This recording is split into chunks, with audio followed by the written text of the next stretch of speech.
Si tu punis ton enfant et qu'il recommence exactement la même chose le lendemain, alors laisse-moi te dire quelque chose d'important. Le problème, ce n'est pas lui, c'est la méthode. Je sais que ça peut sembler très dur d'entendre, surtout quand tu as l'impression d'avoir vraiment tout essayé. Hausser le ton, retirer les privilèges, punir de plus en plus fort. Et c'est justement là que se cache en fait le vrai problème. Si tu dois punir de plus en plus fort pour être obligé d'atteindre un résultat, alors c'est le signe que la punition en tant que méthode est en train de s'épuiser. Et dans cette vidéo, vraiment, je vais te montrer la différence entre la punition et ce qu'on appelle la conséquence naturelle, une distinction mise en évidence par des chercheurs comme Newfield, Gordon Newfield, et pourquoi aussi cette différence change complètement la façon dont ton enfant apprend à se comporter. Et à la fin, nous allons parler de quelque chose d'encore plus important. Comment construire une vraie autodiscipline chez ton enfant, celle-là qui reste même quand tu n'es plus là pour surveiller.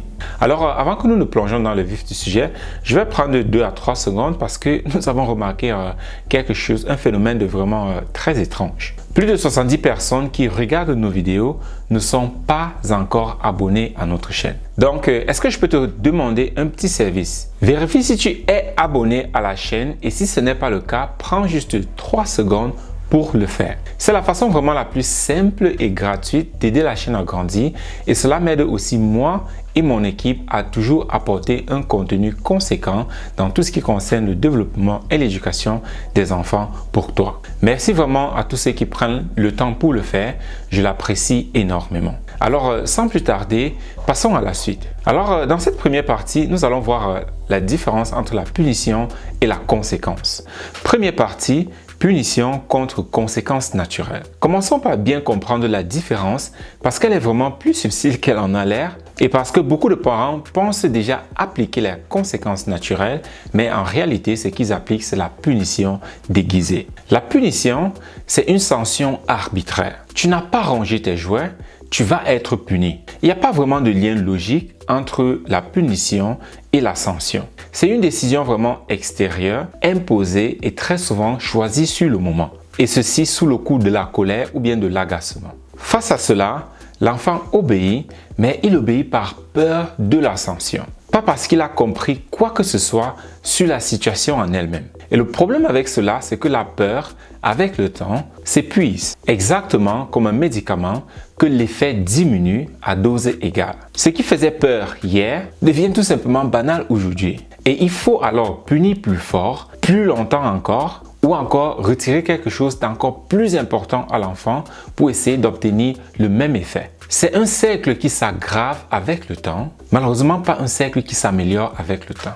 Et ceci est malheureusement exactement ce que beaucoup de parents observent chez leurs enfants, mais ils ne comprennent pas pourquoi. Avant, juste hausser le ton ou bien un regard et cela était suffisant. Mais maintenant, il faut aller plus loin, il faut crier encore plus fort pour espérer avoir le même résultat. La conséquence naturelle, elle, fonctionne complètement différemment. Tu n'as pas rangé tes jouets, donc demain, tu ne pourrais pas jouer avec. Ici, l'enfant ne subit pas une sanction extérieure décidée sur le coup de tête. Il vit directement le résultat logique de son action, celui qui existerait même si aucun parent n'était là pour le lui imposer. Et si vraiment il ne s'agit pas de le punir, il s'agit de le laisser rencontrer une conséquence logique de l'effet de son action, comme il en rencontrera toute sa vie, même bien après qu'il ait quitté la maison. Et cette compréhension-là, contrairement à la peur, elle reste parce qu'elle ne dépend pas de la présence ou bien de l'humeur d'un adulte pour continuer à exister. Voici une question que beaucoup de parents se posent à ce stade.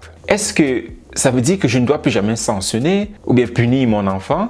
Non, certaines situations en particulier, surtout celles qui touchent la sécurité de l'enfant, par exemple un enfant qui traverse la route sans prêter attention si le feu est vert ou bien si des voitures qui sont en train d'arriver. Ici, tu peux demander une intervention immédiate et ferme sans attendre une conséquence naturelle qui pourrait être dangereuse. Parce que là, nous parlons de la vie de l'enfant qui est en jeu. La distinction qu'on fait ici concerne surtout les comportements du quotidien. Rangement, coucher, devoir, écran, des petites tâches comme ça, là où une vraie conséquence logique existe et peut être utilisée à la place d'une sanction arbitraire. Dans cette deuxième partie, nous allons voir 4 exemples concrets. Voyons comment cela se traduit dans le quotidien et avec 4 situations que tu rencontres probablement déjà et pour chacune, ce qui change concrètement dans ta façon de réagir. Pour les devoirs, s'il ne les fait pas, alors il arrive à l'école sans ses devoirs et il doit assumer donc la conséquence avec son professeur. Une remarque, une autre ou encore un rattrapage à faire. Ce n'est pas à toi le parent de le sauver de cette situation en le grondant à sa place. Encore moins de faire le devoir avec lui ou bien encore à sa place par peur ou bien par anticipation de l'échec. La conséquence naturelle, c'est justement de vivre ce moment-là avec l'adulte concerné dans un contexte réel, pas dans un contexte fabriqué à la maison par toi le parent à cause de ta propre inquiétude. Pour le coucher, s'il résiste de se coucher, alors le lendemain matin, il sera fatigué. Et le plus important ici vraiment, ce n'est pas seulement de laisser la fatigue arriver, c'est de lui faire observer ce lien une fois la fatigue passée et ceci dans un moment calme. Tu te souviens hier soir, tu ne voulais pas te coucher et ce matin, tu étais fatigué quand il fallait te réveiller pour aller à l'école. Sans reproche dans ta voix, cette partie-ci est très importante. Sans reproche dans ta voix, juste en nommant le lien entre cause et effet. Et ceci vraiment comme un fait, pas comme une accusation. Ce qui n'est pas rangé n'est tout simplement pas disponible le lendemain. Rangé dans un carton, mis de côté pour quelques jours. Pas de drame, pas de cris et pas de longues explications sur le moment. Juste une réalité prévisible et en plus annoncée à l'avance et expliquée avec un calme profond le moment venu. Pour les écrans, s'ils dépassent le temps convenu sans prévenir, la conséquence logique, ce n'est pas une conséquence disproportionnée le lendemain, c'est juste que le temps pris de trop hier, il est décompté du temps de télévision aujourd'hui. Le lien reste direct, proportionné et aussi prévisible, plutôt qu'une sanction qui semble vraiment sortir de nulle part aux yeux de l'enfant. Et voici vraiment la règle la plus importante de toute cette méthode. C'est là qui fait vraiment une différence entre une conséquence qui éduque et une conséquence qui ressemble juste à une punition mais qui est maquillée. Il faut toujours expliquer la conséquence à l'avance. Très important. Et ceci calmement, dans un moment neutre, jamais sur un ton de menace et jamais au moment même de la frustration. Et aussi, très important, ne jamais assumer que ton enfant comprenne automatiquement le lien entre son action et ce qui va suivre. Parce que la plupart du temps, il ne le fait pas tout seul et surtout chez les plus jeunes. C'est à toi vraiment de le rendre explicite, de lui expliquer cela à l'avance. Un exemple, si les jouets ne sont pas rangés avant le dîner, alors ils vont dans le carton jusqu'à demain. Pour qu'ils puissent vraiment l'intégrer et aussi l'anticiper et non le découvrir juste comme ça après coup, c'est qui le transformerait en simple punition surprise. Dans cette troisième partie, nous allons voir le paradoxe de l'autodiscipline. Maintenant, allons un peu plus loin parce que l'objectif final vraiment, ce n'est pas juste de gérer les comportements du jour le jour, c'est vraiment d'aider ton enfant à développer sa propre autodiscipline et plus important, celle-là qui fonctionne même quand toi tu n'es plus là pour le surveiller. Celle-là donc qui va le suivre à l'école, chez les amis et même aussi plus tard dans la vie d'adulte quand toi, tu ne seras plus là. Et voici vraiment un paradoxe que beaucoup de parents ne soupçonnent pas. Parce qu'il va à l'encontre de l'intuition la plus courante en ce qui concerne l'éducation. Plus un enfant est contrôlé à l'extérieur, moins il développe le contrôle à l'intérieur. Son cerveau apprend à réagir à la pression plutôt que de s'auto-réguler. Un peu comme un muscle qui ne travaille jamais parce qu'une machine fait tout l'effort à sa place. Et le jour où cette pression extérieure disparaît, parce que toi le parent, tu ne serais pas avec ton enfant toute sa vie, parce que déjà ton enfant il va grandir, parce que les situations changent, parce qu'il entre au collège où la surveillance est complètement différente, il ne sait alors plus quoi faire parce qu'il n'a jamais eu l'occasion et la chance de construire ses propres repères intérieurs. C'est souvent en ce moment-là, à l'adolescence, que beaucoup de parents découvrent avec inquiétude et surprise qu'un enfant sage à la maison ne l'est plus du tout dès que le contrôle extérieur disparaît. L'autodiscipline se construit vraiment sur 3 conditions précises et il faut vraiment les 3 ensemble. Enlever une condition fragilise vraiment l'ensemble. La première condition, c'est la sécurité émotionnelle. Un enfant vraiment qui se sent en sécurité et qui sait que l'amour de ses parents envers lui ne dépend pas de son comportement ou bien de son obéissance et encore moins de ses performances, est capable de tolérer la frustration et d'attendre parce que son système nerveux n'est pas déjà en état d'alerte. Un enfant anxieux, lui, il n'y arrive pas aussi facilement. Son énergie est déjà occupée à gérer son anxiété et il lui en reste donc très peu en plus pour gérer dans sa propre discipline. La deuxième condition, ce sont les responsabilités adaptées à son âge. Et ni trop, ni trop peu. De petites tâches dont il peut accomplir seul et dont il peut être fier. Pas des tâches si simples qu'elles ne veulent rien dire, ni si complexes qu'il échoue systématiquement et associe donc la responsabilité à l'échec. Et l'ajustement se fait vraiment progressivement et en observant ce que l'enfant est déjà capable de faire seul et en augmentant donc très légèrement à partir de là.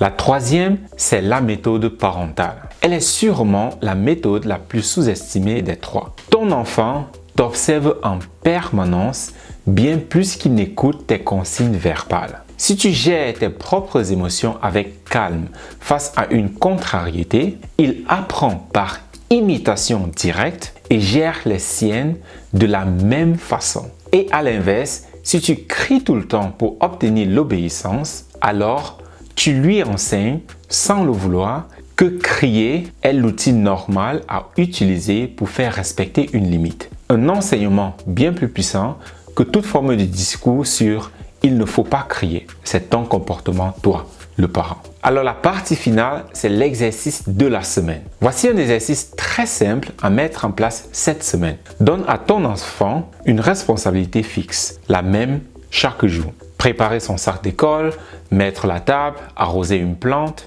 quelque chose vraiment d'assez simple pour qu'il réussisse à chaque fois et d'assez réel, donc pas juste symbolique ou bien juste pour s'amuser, pour que vraiment l'enfant en soit fier. Quelque chose d'utile. Et une précision importante sur la mise en place. Les premiers jours, il oubliera probablement et le fera peut-être juste à moitié. Et résiste vraiment, toi le parent, à l'envie de le refaire à sa place pour que cela soit bien fait. C'est justement cette tentation que nous avons, parents, de vouloir reprendre le contrôle qui empêche la responsabilité de vraiment devenir celle de l'enfant. Laisse la conséquence naturelle légèrement jouer son rôle.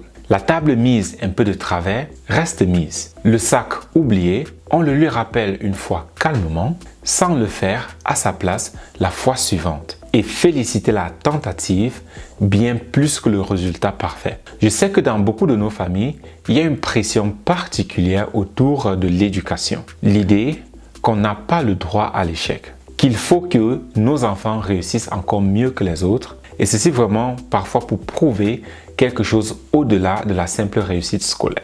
Cette pression est réelle et elle est aussi compréhensible. Surtout dans un contexte de diaspora où l'éducation représente souvent bien plus qu'un parcours scolaire. Mais elle ne doit jamais se transformer en contrôle excessif. Parce que c'est justement ce contrôle qui empêche l'autodiscipline de se construire. Un enfant surcontrôlé pour garantir sa réussite finit souvent par être celui-là qui s'effondre le plus une fois seul, sans personne pour décider à sa place. Ce que tes enfants ont vraiment besoin de voir, ce n'est pas un parent qui contrôle tout. C'est un parent vraiment qui les guide avec constance et, plus important, avec calme vers leur propre capacité à bien agir, même quand personne ne les regarde. C'est exactement cette capacité-là qui les protégera plus tard, bien après que toi, le parent, tu ne serais plus là pour surveiller ou bien prendre chaque décision. Si cette vidéo t'a été utile, abonne-toi. Je partage régulièrement de ces sujets ici, comment accompagner le développement de ton enfant,